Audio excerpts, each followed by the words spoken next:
Fresh Morning. La Fresh Morning. Émission de ce vendredi, notre premier invité, c'est Freddy Koula. Il vient nous parler de l'Atlético d'Akanda, un programme sport, éducation jeunesse. C'est le programme dont Waris a parlé avec Awasi. Oui, c'est de ça dont il parlait. D'accord, Freddy Koula, bonjour. Bonjour La Fraîche, bonjour à tous, bonjour Gina, bonjour Buenos prof. Freddy. Bonjour monsieur. Bonjour, Freddy, comment tu vas? Ça va très bien, j'ai la pêche, j'ai réussi à braver les embouteillages d'Akanda pour arriver un peu en retard au studio, mais je suis content d'être là. Voilà. D'accord, merci d'avoir accepté notre invitation. On parle d'un programme sport-éducation. Est-ce que tu peux nous en dire plus? Oui, le programme se nomme Sportive Éduquée. C'est une initiative du club Atlético Akanda. On est parti de l'aspect sportif qui est aujourd'hui un tout petit peu mis de côté parce que vous le savez, avec la pandémie, peu de personnes jouent au foot depuis mars. Je dis peu de personnes parce qu'il y en a qui jouent un peu clandestinement étant donné que l'ouverture aux activités sportives collectives ont été partiellement autorisées, notamment pour ceux qui sont en compétition. Et ceux qui ne sont pas en compétition, comme Atlético Akanda, qu'on a créé il y a un an, on est obligé de trouver des brèches pour pouvoir garder l'activité du club de façon dynamique et intense. Et donc, en cette rentrée scolaire, on a préféré, en attendant que le foot reprenne, mettre l'accent sur la deuxième partie de notre projet lorsqu'on a lancé le club, la partie éducative. Et étant donné qu'on est toujours sur la section féminine du club, on a donc décidé cette année de scolariser ou de rescolariser une grande partie de nos filles qui avaient décroché scolairement. Il faut partir du principe que l'an dernier, en novembre 2019, quand on a créé le club, on avait décidé de mettre l'accent sur l'éducation des sportives et on avait remarqué, parce qu'on a fait une étude il y a quelques mois, qu'il y avait une grande partie des footballeuses, ou surtout des sportives gabonaises, qui décrochaient à cause du foot. Et donc, statistiquement, c'est 4 Gabonaises sur 10 qui jouent au football, qui n'obtiennent pas ni le BPC, ni le baccalauréat. Donc, pour nous, c'était quelque chose de fondamentalement grave. Il y avait un autre constat, c'est qu'on a fait un recensement de 200 filles depuis 2001 qui ont joué au football.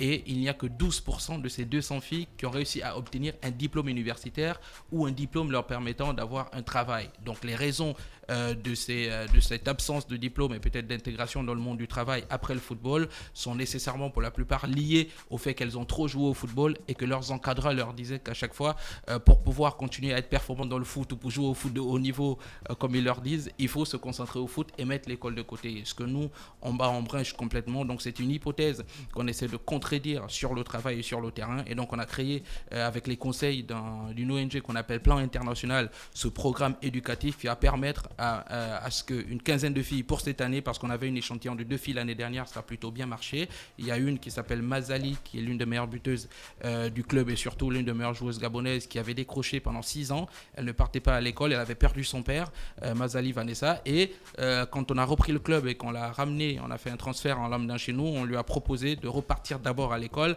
et ensuite d'intégrer sportivement le club, ce qu'elle a réussi à faire. On l'a inscrite à l'Institut Kinko, qui est un établissement qui fait de la formation professionnelle. Elle s'est inscrite en hôtellerie et ça a plutôt bien fonctionné pendant les premiers mois. Elle a réussi à avoir son accès en deuxième année hôtellerie. On lui a permis d'avoir un stage dans la foulée dans un restaurant au centre-ville et ce stage-là lui a permis d'avoir un épanouissement aujourd'hui qui est complet parce qu'elle sait ce que c'est que le goût du travail maintenant. Donc on veut être dans la continuité.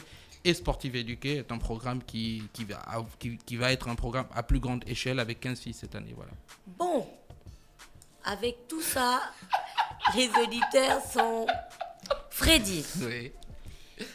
le programme Sportive Éduquée s'adresse à qui exactement? Pas les sportives. Les sportives, on comprend bien qu'il faut les aider. Qui aide les sportives? Est-ce qu'on s'adresse à des organisations? Est-ce qu'on s'adresse à des individus ou à des entreprises? Et lorsque on a identifié en fait la personne qui est adressée, comment ça se passe exactement? Est-ce que tous les mois, on fait un virement au club?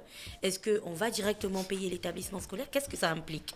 Alors au départ, en créant le programme, le processus de financement auquel on avait réfléchi, c'était surtout du parrainage individuel. On en avait discuté d'ailleurs, Gina, toi et moi, avec cette perspective-là. Mais on est tombé sur la difficulté de devoir trouver en cette rentrée scolaire des gens qui acceptaient de s'engager sur le moyen terme.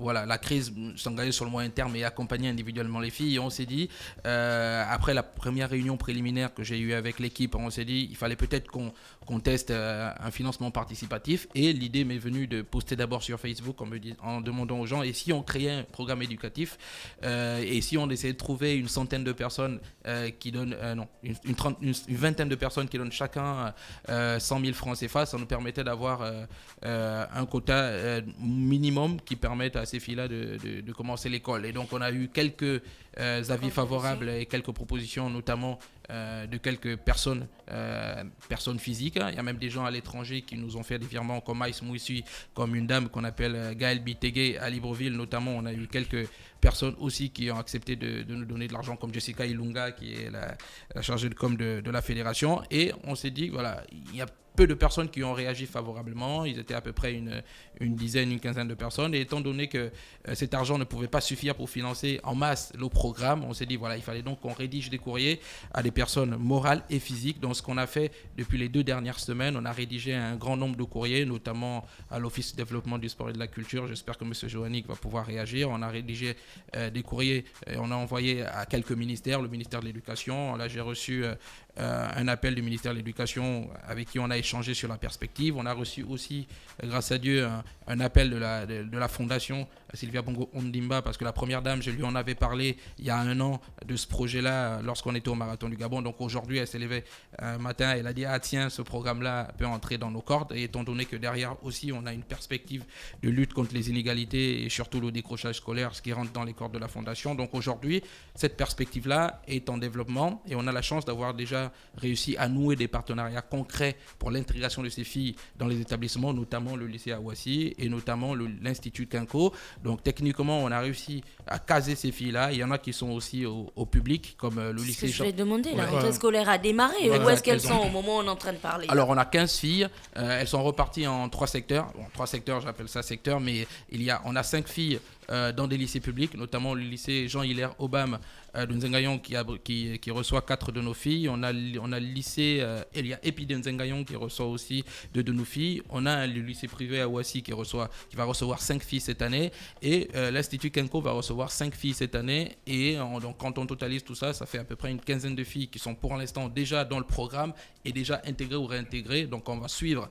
Ce qu'on a fait, c'est qu'on n'a pas seulement, parce que dans l'échantillon des filles qu'on a choisi pour accompagner cette année, on n'a pas seulement choisi celles qui avaient décroché. Donc il y a dans les 10 filles qui avaient des problèmes de scolarité, des problèmes de décrochage, qui avaient perdu les places dans les établissements publics parce que la fédération n'avait pas justifié les heures d'absence. Parce que vous le savez, souvent quand les filles vont en sélection, au retour des sélections, elles ont tapé 2-3 semaines et quand elles reviennent, la fédération qui de temps en temps a été responsable ne va pas justifier et donc souvent ces filles-là sont exclues. Donc ces filles qui étaient exclues, qui n'avaient pas d'établissement, on les a remis dans les établissements. Celles qui avaient des problèmes de scolarité, qui depuis 2-3 ans n'allaient pas à l'école, on les a remis à l'école et on a choisi le lycée Awassi parce que vous le savez, dans la réputation de la réinsertion des enfants qui avaient décroché, ils ont eu une bonne cote depuis quelques années et donc c'est un partenaire qui a accepté de recevoir ces filles-là, mais pour que ces filles-là restent toute l'année, il faut trouver de l'argent et cet argent-là, c'est l'appel à contribution. Il y a quand même que quand on décide de mettre un programme éducatif, quoi que vous ayez présenté les établissements qui aujourd'hui accueillent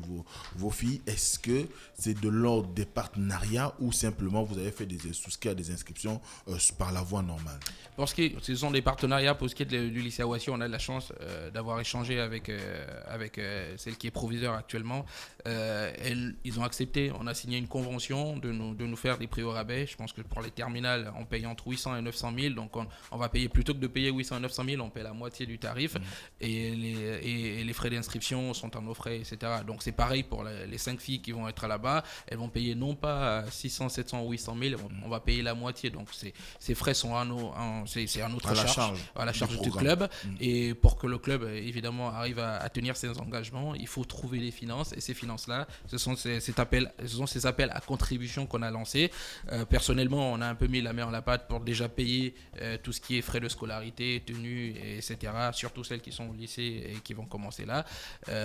On continue à battre en brèche, évidemment, l'idée que ces filles-là doivent rester à la maison et doivent seulement jouer au foot. Nous, on veut qu'elles jouent au foot et qu'elles aillent à l'école et qu'elles aient une perspective normale dans leur vie. Freddy, aujourd'hui, le club Atlético Akanda, c'est combien de filles exactement? Et quel est le profil des filles qui sont en décrochage scolaire aujourd'hui? Je veux dire, est-ce qu'on a identifié les raisons pour lesquelles elles étaient en décrochage? Tu as parlé du foot, bien entendu, mais les gens se disent bien, elles ont des familles. Pourquoi les familles ne s'en occupent pas? Est-ce que tu peux apporter des réponses à ces questions-là? Alors, c'est intéressant parce que le club, quand on l'a créé, on avait repris déjà un effectif qui était d'un club qu'on appelait le Ballon d'Or et on a fait un recrutement un peu ambitieux. Et entre-temps, le club a eu un peu plus de côtes. Et donc, il y a beaucoup de filles qui se sont présentées, qui ont voulu intégrer le club. Il y a beaucoup de parents aussi aujourd'hui qui commencent à changer grâce à notre approche et notre sérieux. C'est combien de filles? On a 35 filles parce qu'on a deux catégories. On avait lancé la catégorie senior l'année dernière et on a lancé une catégorie des moins de 20 ans. On a commencé là à travailler pour qu'on ait un centre de formation pour la première fois de l'histoire qui forme des filles et des garçons. Donc, on va devoir atteindre certainement, si le foot reprend, une cinquantaine de personnes autour du club. Mais pour l'instant, on a 30-35 filles qui viennent régulièrement au club s'entraîner quand on peut, parce qu'on a lancé une petite remise en forme physique avec un coach sportif qu'on appelle Nicolas Manon, avec nos nouvel entraîneur avec lequel on va travailler qui s'appelle Stéphane Guéma, un ancien international qu'on essaie de réinsérer. Donc il faut que ces filles-là, dans le profil, pour répondre à la question de Gina, dans le profil, on a fait du ciblage, parce que dans ces filles-là, il y en a heureusement qui ont un peu réussi les études, il y en a qui sont à l'université, il y a 2-3 d'entre elles qui sont à l'institut de gestion. On a réussi à les aider à trouver des stages, certaines aussi sont en fin de cycle. Donc celles-là, on a de la chance, elles sont plutôt bien, elles servent de guide pour les autres. Et maintenant pour les autres, il y a des filles entre 15 et 23 ans, il y a un gap de filles qui sont en grande difficulté pour 2 raisons. La première, c'est que la plupart de ces filles viennent de familles démunies et donc souvent la difficulté d'être sportive et d'aller au foot ou au sport, etc., est combiné au fait qu'à la maison, ça devient de plus en plus difficile, donc elles doivent faire un choix. Donc souvent, les parents leur disent, soit tu restes à la maison pour garder les enfants ou pour faire des travaux ménagers, soit tu vas jouer au foot et tu te débrouilles. Donc beaucoup de ces filles font face à des difficultés qui, aujourd'hui, leur permettent de réfléchir, soit aller à l'école, soit jouer au foot. Donc très souvent, la passion prend le dessus sur ce qui est important et nécessaire, et donc souvent, elles zappent l'école.